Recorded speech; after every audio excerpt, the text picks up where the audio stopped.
वर्षा ऋतु का समय है। आकाश में बादल छाए हैं, तेज हवाएं चल रही हैं। धौम्य ऋषि अपने आश्रम में चिंतित मुद्रा में बैठे हैं। तभी उनका शिष्य आरुणि आता है और उनकी चिंता का कारण पूछता है। ऋषि कहते हैं, आज वर्षा होने की पूरी संभावना है। खेत में वर्षा जल का संग्रह अवश्य होना चाहिए, किंतु अभी तक मेड़ नहीं बांधी गई है।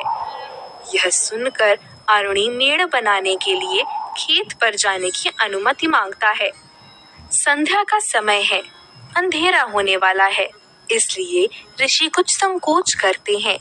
पर आरुणि के यह कहने पर कि मेड़ बांधकर वह तुरंत लौट आएगा, ऋषि उसे जाने की अनुमति दे देते हैं।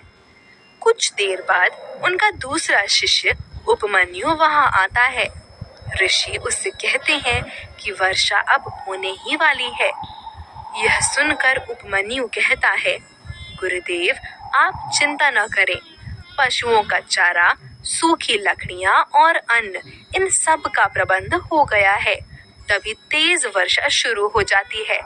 ऋषि अत्यधिक चिंतित होकर कहते हैं, वत्स उपमन्यु, अंधकार हो गया है और तेज वर्षा भी शुरू हो गई है, किंतु आरुणि अभी तक नहीं लौटा।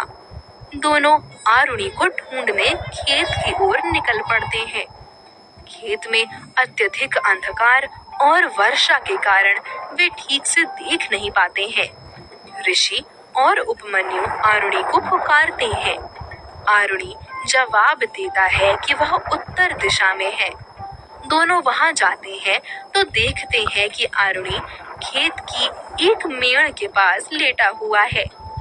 पूछने पर वह बताता है कि यदि वह ऐसा न करता तो खेत की सारी मिट्टी बह जाती।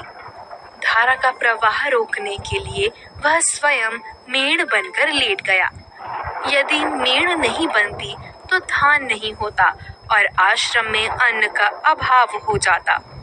धौम्य ऋषि गदगद होकर उसे गले लगा लेते हैं। फिर तीनों आश्रम की ओर लौटते हैं।